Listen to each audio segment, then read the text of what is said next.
is September 6th, 2024. My name is Melissa, and this is my channel, Geeky Witch, about all things cross-stitch in my life. I hope you're doing well. Hope you're having a wonderful sampler September so far, or small September, or whichever S word you're doing for September. I'm doing sampler September this year, and I'm going to show you what I'm working on this month. And just a quick, like life catch up, what's coming up, that kind of thing. It's been several weeks again since my last video, and it honestly, it was for health reasons. I was diagnosed in mid-July with diabetes, not completely unexpected. I had a history of it when I was pregnant, and there's some family history there and whatnot, and obviously I am not the thinnest of women. It was kind of one of those when, not if things. So, but I caught it before it was an emergency, which is good.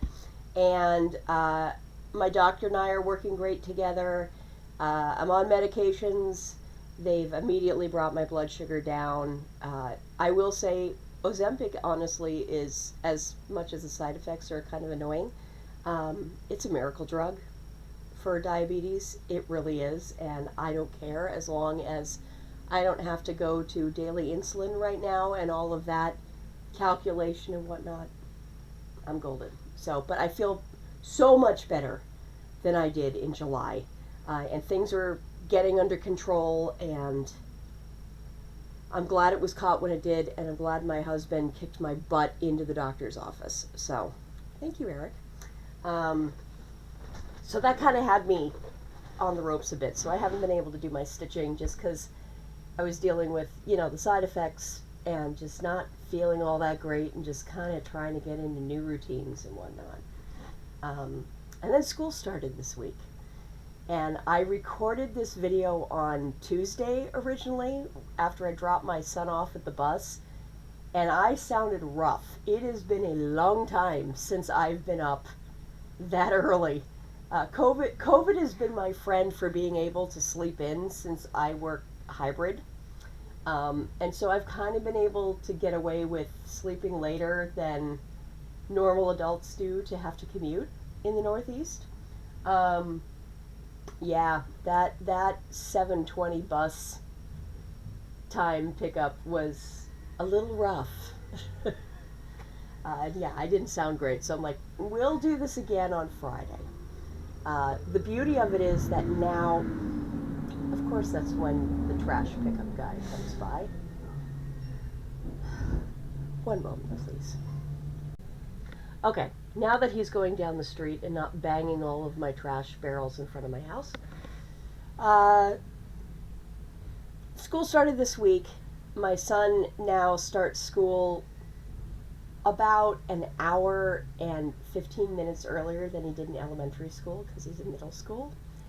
And my husband and our friend Matt, who lives with us because of Boston housing prices, they're all out of the house. So I now have like an hour and a half before my work starts on my hybrid days that I can do whatever I need and or want to do. And it's awesome. So videos now are probably going to be early morning affairs. I might actually be able to set a schedule for this. So I will be either recording them on a Monday, Tuesday, or Friday, because those are the days I'm working from home. And I'm psyched because I do have a little bit of time just to kind of decompress in the morning, and all of that complaining of I never find the time to do things, I now have been given time. So I am going to make the most of it. Either stitching, reading, writing, filming, whatever. So, alright. That catches you up on all my life things right now. So let me show you what I'm working on for Sampler September, and then I'll kind of talk about a couple of things that are coming up in my life, and stitching wise. And yeah, we'll go from there. Alright, so You have seen this piece over and over on my videos probably for the last 2-3 years. But I am in the final push on this, and my goal was to finish I Love New England during the focus month that we had, and then the Olympics for, those two focuses. But between feeling lousy and then feeling lousy again with side effects from the new meds, I haven't done a lot of stitching on it. But I feel better, and I really can get this done by the end of September. If I just put my mind to it and work on it for like an hour a night, I'm going to have this thing done. So this is I Love New England. It's by the Sampler Needlework. Grab my page here so I can get my scribbles that I've made all over the years about it. I started this for a New Year's start in 2012, which is before my son was born. And then it got put on hold because, new baby, too tired to stitch, all that kind of stuff. This is an out-of-print chart. It was self-published by Sampler Needlework, which was a shop in Plymouth, Mass. that closed down many years ago. It was a wonderful shop, and I miss it. You may find a copy of this here and there that might pop up, but I don't think this was a high print chart. And my copy is already spoken for. So, unfortunately, I don't have it to give away afterwards to trade it off. But if you are looking for it, I hope you find a copy. Who knows, maybe someone can get the permissions from the original designer to be able to recreate it. I don't know. Anyway, this is stitched on antique white linen, and it is in DMC. There's only about like 8 colors in it. And as you can see, I am just about done. I really just have that half of the border to do on the side, and then the bottom border, the 2 corner pieces, and then I just have a little bit left to do on these berries. I have to fill in a couple of spots, and then they have like little stems that just have to be back stitched. But that's all I have left to do, and then this one is done. I fell in love with this piece at the shop. It was on the wall, and it was just stunning on the wall. That copy, I remember when I saw it on the piece on the wall was stitched on Aida. I don't think it was on linen. And this was one of the first pieces I ever bought linen for.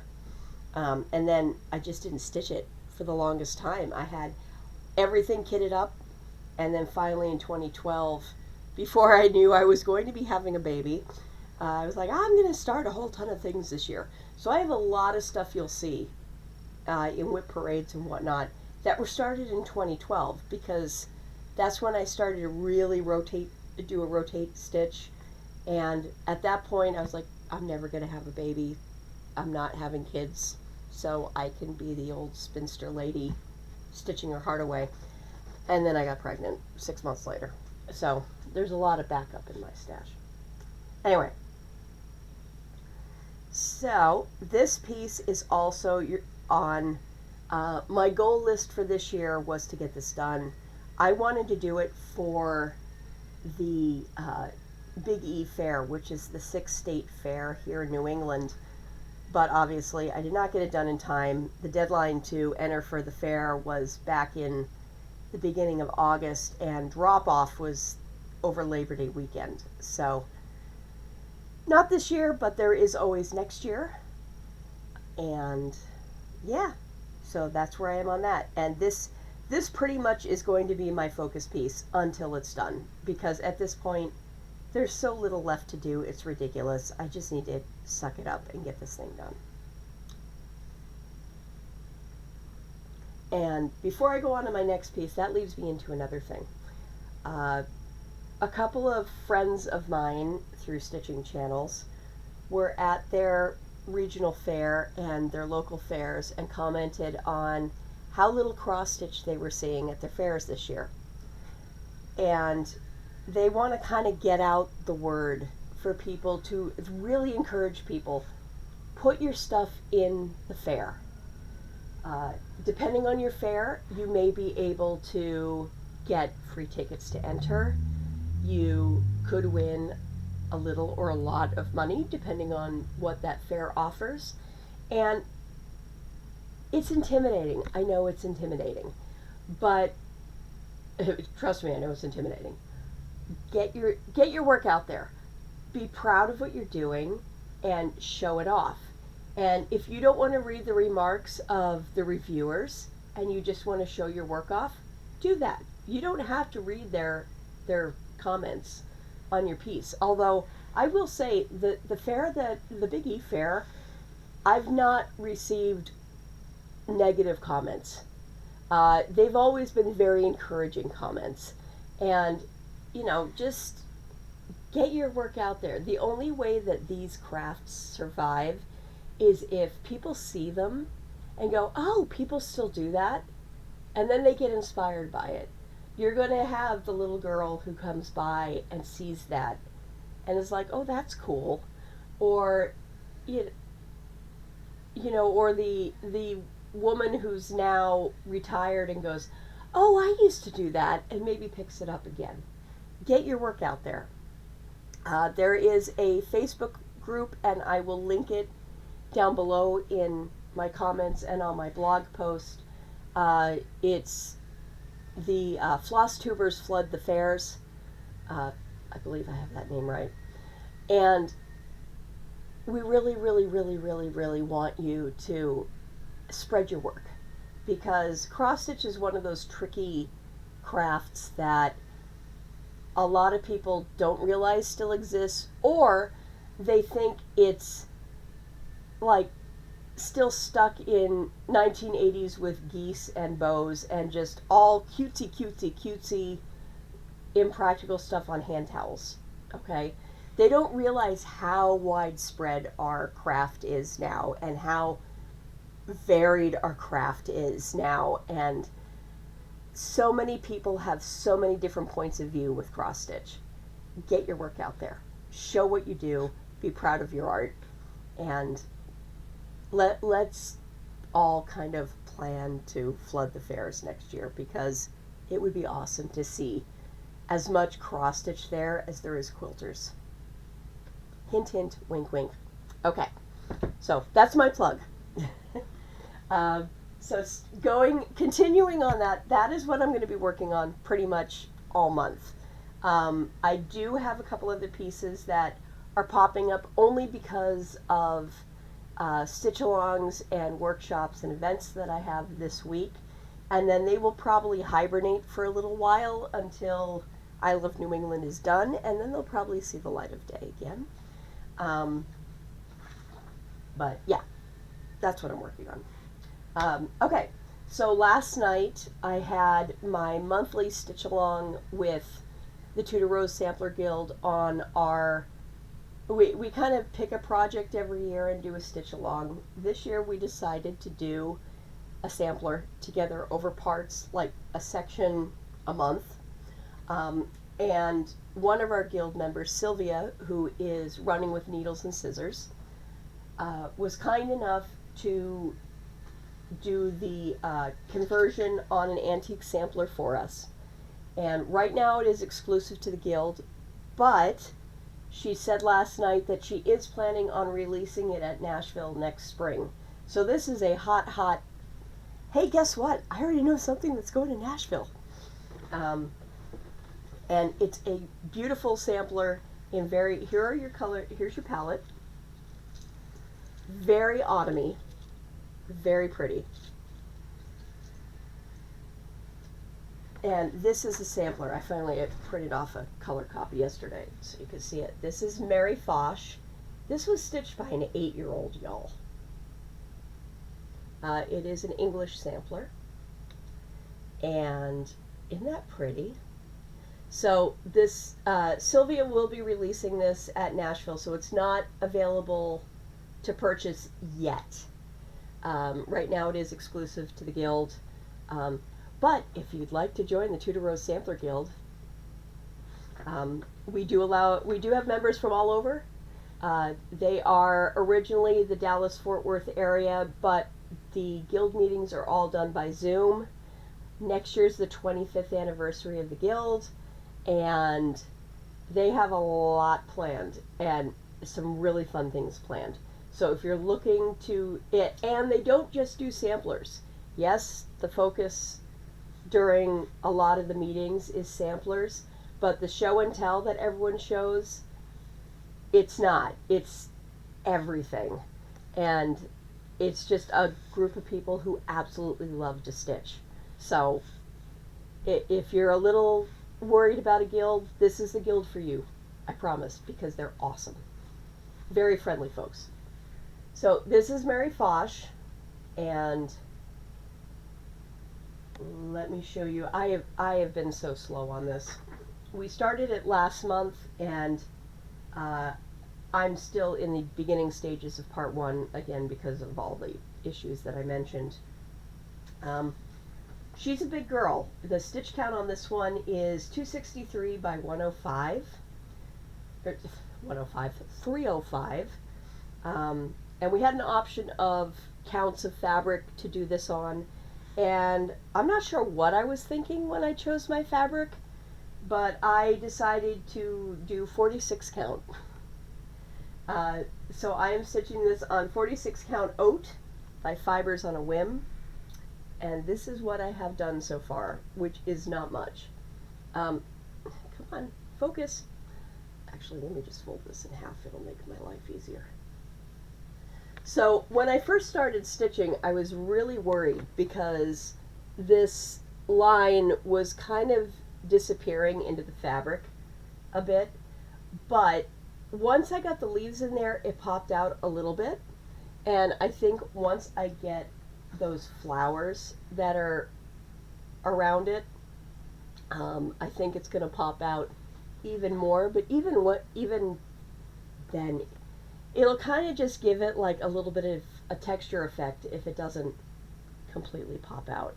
But of course, if you're not comfortable stitching on this kind of a color, you could always just stitch it on white and it'll come out beautiful. But that's what I have done so far. And as I mentioned, we're on part 2, so it's starting to go down a little bit. I haven't decided if I'm going to stitch the entire border first to make sure it all matches up, or if I'm going to do like the individual parts at a time. I mean, I don't know. What do you think? Yeah. Let me know. But yeah, that's where that is. So not that far yet, but it'll get there. Everything gets done and everything gets stitched when it's meant to be stitched. And then this Saturday, also with the Tudor Rose Sampler Guild, we're having a workshop. And we have workshops on occasion where they'll do like a sampler or a Saturday class, and it's done over Zoom. And I actually joined the guild for one of these Saturday workshops. I joined in 2021 with, now I'm blanking on my samplers, for a Dutch sampler that was being released, and I have it in progress because it's a little trickier of a sampler and lots of little finicky lines and whatnot. But it was new, and it was introducing me to something that I hadn't been exposed to. And I was like, you know what, this is what I want to do. So this weekend we are doing a Scottish sampler, and it is called Anne Simpson, St. Andrews, 1837, and it's by Old Willow Stitchery, another reproduction. And this is the book for it, and make sure I get this. So that's the sampler. Isn't she pretty? It's funny because with all the stuff that I stitch, you would think that uh, I wouldn't be quite as much of a sampler person, but I think I'm just going through one of my interest phases in exploring something that I really just hadn't done a lot of before. And let's face it, there are so many different things you can do in stitching now. You know, embrace whatever your heart pulls you to. And that's what's pulling me right now, are samplers. So that's the piece. We'll be doing a 4-hour class, mostly on Scottish samplers, and I don't think she's going to be teaching the piece per se, as much as just doing some history lessons about Scottish samplers and some of the, you know, just the history of the girls who did these samplers back in the day, and just learning about parts of the world and the history of our craft, which is awesome. So, okay. So this one I will be doing, this was kitted for us by Hobby House Needleworks, and here is the color palette. Let me get my, so these are the colors. It's in, we had the option of doing this in needlepoint silks or in Weeks Dye Works floss, and I decided this time around just to do it in Weeks, even though I was tempted to do the needlepoint silks, but that'll be next time. We'll do that another time. But so, a few bright colors, a few muted colors, very samplery. And the fabric for it is baked clay, 40 count from Fox and Rabbit, which is similar to, well, no, it's not. Now that I'm looking, it's really not that similar. It's a different tone. But here's the fabric. It's kind of similar, actually, now that I'm looking at it. It's a little more similar to one of the pieces I did on Little House Needleworks. It's kind of closer to the slate, but not quite as pinky. It definitely is a clay color. But, yep, so that's the fabric. So I'll be, during the workshop on Saturday, I'll be putting in my first stitches on this one. I haven't decided if I'm going to start in the center or if I'm going to start in the border. I've been doing a lot of border starts lately, so maybe I'll start this one in the center so I have, like I'm stitching on different things. So I don't feel like I'm stuck in the same spot on all of my sampler whips. I don't know. We shall see. But that is the other piece I'll be working on briefly before I go back to I Love New England. And yeah, that's my plan for Sampler September. So what is coming up next in my stitching life? I have a retreat coming up next month. I will be going to Stitch New England, which is conveniently being held a whopping 10 minutes from my house. And so I will not be staying at the hotel. I will be coming home to sleep every night, but I will be there all day at all of the days.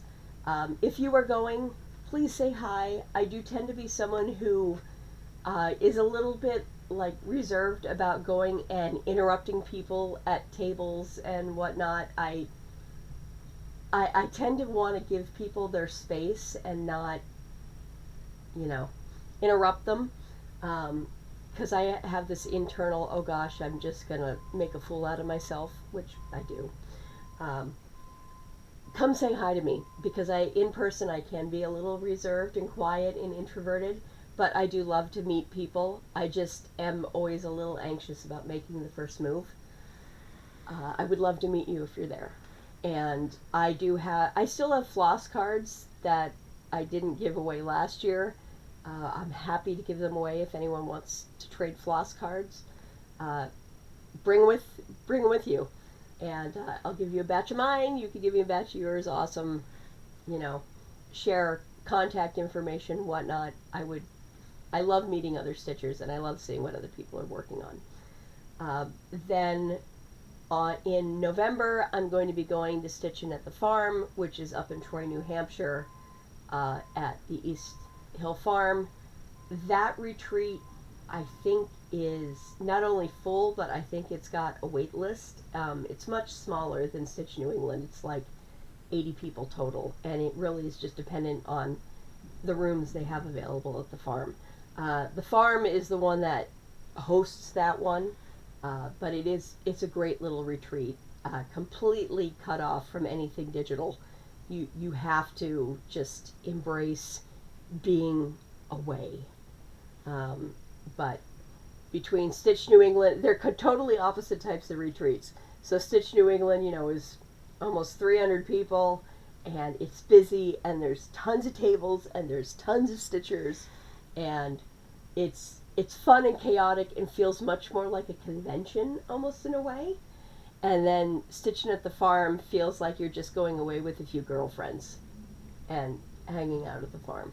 And they're both perfect retreats to get like all sides of going away to stitch with people. I'm really looking forward to them because they are the only two retreats that I signed up to do this year. And they just happen to both be in the fall, so I'm like, I want to go stitch. And those are my plans. And then, do I have anything else coming up? I don't think I do. I will say for those, because people do start planning this time of year for the next year. It's kind of crazy. We're already this far into the year, and it's going to be mid-September soon. When did that happen? I am going to be having a free-for-all next year. I am turning 50 in January, and I have decided that it is going to be my year of life's too short, stitch all the things.